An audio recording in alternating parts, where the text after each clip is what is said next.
Sebegitu pentingnya hikmah Ustaz. Ya, makanya ketika Allah mengatakan wa ataina kami berikan kepada Luqman hikmah anishkurlillah, berarti Luqman itu walaupun secara sosial statusnya budak, tapi dialah orang yang paling beruntung di muka bumi sehingga dia menjadi orang yang paling bersyukur. Gimana caranya? Apalagi kita yang bukan budak, gak semiskin Luqman. Hanya mungkin kita mengeluh karena gak tahu hikmah di balik ketentuan Allah terhadap diri kita. Jadi kalau Allah sayang kepada hamba, Allah gak ngasih nikmat supaya dia bersyukur. Itu biasa, oke itu kasih sayang Allah tapi yang kayak levelnya level receh lah tuh. Ada orang dikasih receh bahagia banget. Pas dikasih uang yang bukan bunyi koin, uangnya uang kertas, kok ini sih gak dikasih yang koin itu, kan aneh ya. Dikasih uang Rp1.000 atau Rp500, dia bersyukur, makasih atur nuhun, makasih banyak, berkali-kali ngomong syukur. Sampai ngundang teman-temannya, aku dapat nih Rp500 gitu kan. Begitu dikasih 100.000, ya apa sih maunya Allah ngasihnya 100.000. Ini nih maksudnya. Jadi Allah kayak nawarin ini loh yang lebih baik daripada itu, mau gak aku berikan kepada kalian hikmah. Apa sih hikmah yang membuat Luqman sebagai budak merasa paling bahagia, paling beruntung, yang kata Allah adalah khairan katsira, kebaikan yang sangat banyak. Tadi balik lagi, hikmah itu adalah ketika kita bisa memahami kebaikan di balik semua ketentuan Allah Subhanahu wa taala. Mau itu anugerah ataupun musibah, semuanya baik, itu orang ahli hikmah. Nanti berlaku lagi di dalam hadis yang lain, ajaban li amril mu'min. Betapa menakjubkan orang yang beriman, itu hikmah tuh. Hidupnya semuanya baik, dikasih anugerah baik, dikasih musibah baik, sehingga dikasih anugerah dan musibah buat dia, semuanya diungkapkan dengan ridho. Bisa ridhonya dalam bahasa sabar, bisa ridhonya dalam bahasa syukur. Intinya dia ridho, saya terima ya Allah, saya terima ya Allah. Kan nerima itu enak ya, saya terima nikahnya kan enak kan ya. Masa saya tolak nikahnya, kan gak ada akad kayak gitu kan. Jarang banget ada yang orang ngomong saya terima nikahnya tapi cemberut. Jarang kan? Saya terima deh nikahnya. Nggak ada kan orang kayak gitu. Rata-rata saya terima nikahnya tuh kayak calon mertua belum selesai ijab kita udah kabul gitu kan. Saya nikahkan, saya terima Pak gitu kan. Saking kayak lagi semangat banget gitu. Kadang-kadang kalau ada orang yang calon mertuanya mungkin orangnya kebiasaan pelan-pelan kalau ngomong Ananda, saya sebagai ayahnya panjang ininya, atau kadang-kadang si MC-nya prolognya kepanjang banget, kapan akan nikahnya, keburu gempa, keburu apa, keburu kiamat gitu kan. Terus saya nggak sempat nikah lagi, pengen cepet-cepet. Makanya kalau si penghulunya bijak biasanya akad dulu nanti baru ceramah, biar mereka udah tenang dengerin nasihat. Beda dengerin nasihat tapi deg-degan. Ini akad jadi nggak sih? Ini akad jadi nggak sih? Udah sejam ceramah teh. Kenapa ini ceramah kesannya kayak dilama-lamain dan penceramahnya masih muda. Jangan-jangan kan bahaya banget gitu. Makanya pengen akad itu segera udah beres akad, si ceweknya kan hadir gitu kan. Duduk di sebelah, dengerin nasihat nasihat tentang pernikahan, khutbah nikah, itu tenang banget. Artinya saya terima ya Allah, saya terima ya Allah tuh kita kayak berakad dengan Allah. Ya Allah apapun yang kau berikan saya yakinlah itu kebaikan buat saya terima, saya terima. Raditu billahi robba, itu artinya. Wabi Muhammadin nabiyya wabil islami dinan. Artinya kita emang terima banget. Nah ini nih orang yang nerimo ini, dia adalah buah dari ahli hikmah. Mengerti kebaikan di balik semua ketentuan Allah Subhanahu wa taala. Nah kita belajar tentang hikmah ini. Gimana sih biar jadi orang yang ahli hikmah. Kita bisa selalu yakin, enggak apa-apa deh kayak gini, ini kan qadarullah lah, udah Allah tentukan kayak gitu. Enggak apa-apa, tunggu aja bentar lagi ada kebaikan. Kayak gitu tuh. Kalau dikasih nikmat, anugerah, ya wajar banget kita bisa langsung menebak, alhamdulillah ini kebaikan. Tapi kalau dikasih ujian nih, belajar hikmahnya tuh untuk itu. Belajar hikmah untuk kalau dikasih ujian, dikasih musibah, dikasih sesuatu yang menurut kita kayak bukan maunya kita gitu. Kan sering banget ya dalam hidup kita Allah tentuin sesuatu yang bukan maunya kita. Saya juga sering kayak ngerasa gak enak sama Allah. Ya Allah maafin saya, kemarin udah salah sangka, kemarin saya ngeluh, kemarin saya salah paham, kemarin saya gak ngerti, kemarin saya ngomongnya gak baik. Pas Allah tentukan begini, begini, begini dalam hidup. Adegan kecil, adegan paling kecil aja dalam kehidupan kita.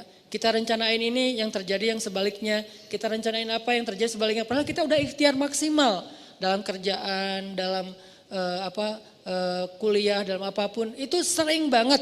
Dan biasanya kalau kita sabar dikit, nanti kita akan tahu. Sabar ini artinya bukan diam ya. Sabar ini artinya jangan melenceng. Itu arti sabar. Tetap di situ, jangan melenceng. Tetap on the track. Jangan keluar dari syariat, jalan Allah. Syariat itu kan artinya jalan. Syariat, bahasa Arab itu artinya jalan. Jangan keluar dari jalan itu. Jalan aja gak apa-apa. Walaupun ada agak-agak badai dikit, gerimis dikit. Terus mungkin ada godaan-godaan orang teriak-teriakin kita dikit, dibully. Jalan aja. Bentar lagi kita akan ngelihat hikmah kebaikan yang Allah sediain. Kita sering mungkin kehilangan kebaikan hikmah karena kita gak sabar langsung belok. Ada masalah dikit, belok . Ada masalah sedikit, U-turn. Balik lagi ke tempat tadi, gak jadi deh. Padahal mungkin jarak kita dengan hikmah itu tinggal selangkah. Jarak kita dengan hikmah itu tinggal beberapa hari lagi. Setahun udah berjalan tinggal sehari lagi, putus asa namanya, balik arah. Akhirnya kehilangan kebaikan yang Allah janjiin. Mana buktinya, saya udah setahun nunggu. Padahal kalau dia nunggu sehari lagi dapat tuh. Sehari doang. Cuman kan kita gak pernah tahu ya berapa lama. Dan itulah challenge-nya tuh di situ. Gimana dong Ustaz kalau kita gak tahu? Justru kalau kita tahu namanya bukan hikmah. Karena hikmah itu sengaja Allah sediakan buat mereka yang yakin bukan yang tahu.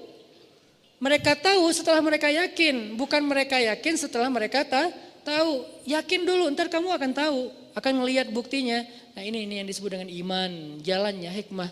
Hikmah itu kayak buah, iman itu adalah akarnya, pohonnya ilmu, nanti buahnya adalah hikmah salah satunya. Jadi gimana caranya kita jadi orang yang gak gampang ngeluh ketika Allah uji, gak gampang putus asa, gak gampang berbalik arah, nggak labil, tetap jalan di situ. Dan kalau perlu level paling tingginya, begitu Allah kasih musibah, bersyukur. Emang nggak gampang sih, saya juga belum berhasil. Tapi setidaknya berbaik sangka dulu sebelum kita mampu bersyukur. Ya Allah, ganti dong musibah ini dengan yang lebih baik. Kan itu berbaik sangka kan dalam bahasa doa. Ya Allah, saya yakin Engkau kalau ngasih sesuatu yang ujian, hamba-Mu sabar, Engkau yang bilang sendiri di Al-Quran. Wabasyiris sabirin, sampaikan kejutan, berita gembira, kebaikan buat orang yang sabar. Manhum ya Rob, siapa orang yang sabar itu ya Allah? Kata Allah, orang yang alladzina idza asabathum musibah, qalu inna lillah wa inna ilaihi raji'un. Kita ini milik Allah. Arti kita ini milik Allah, ya ikut ajalah sama Allah pemiliknya. Itu maksudnya bukan sekedar kalimat bin salabin ya. Innalillahi wa inna ilaihi rajiun. Mana ya Allah, kan saya udah ngomong ininya mantranya. Itu bukan mantra.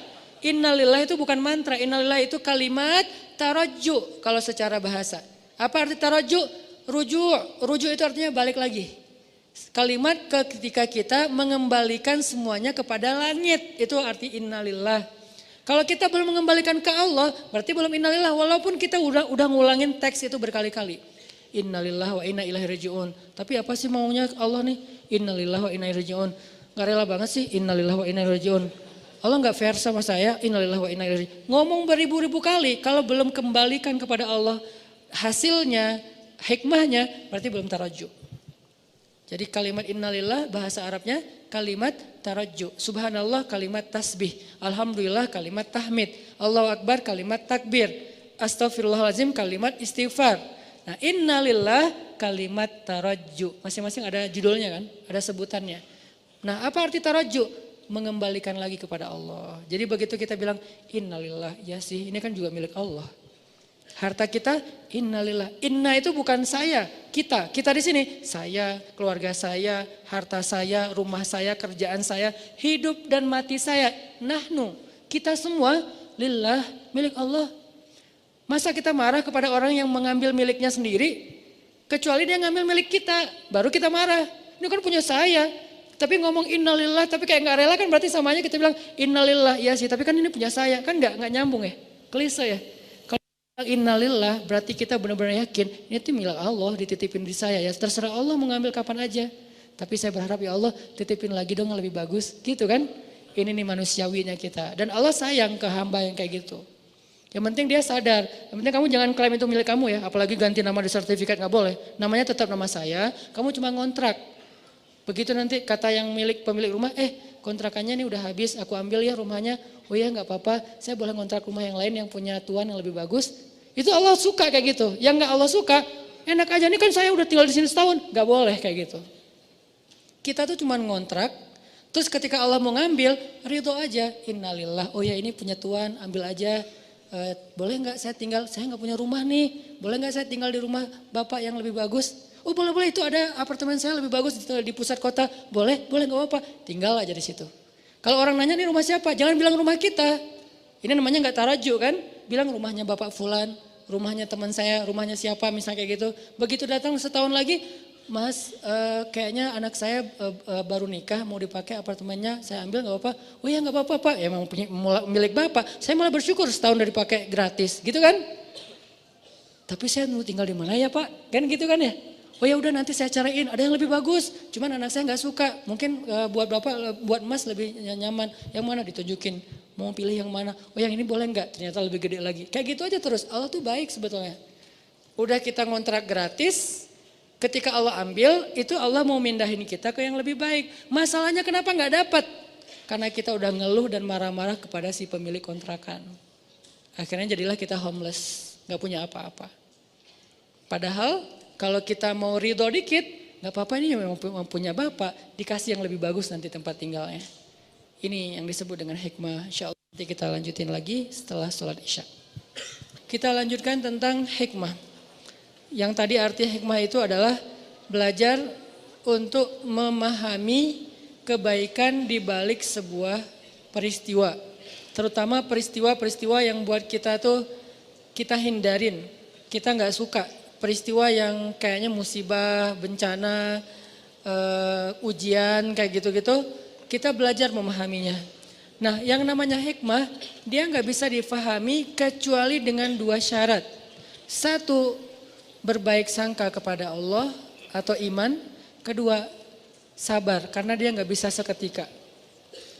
Kita akan ngerti hikmah kalau kita nggak sabar. Karena biasanya hikmah itu baru kita mengerti setelah beberapa lama. Nah dalam proses menunggu beberapa lama sampai kita ngerti maunya Allah apa, kebaikan dan kejutan yang Allah sediakan itu apa, yang dibutuhin itu adalah sabar. Sehingga ulama mendefinisikan salah satu di antara makna sabar, intidharul faraj min indillah.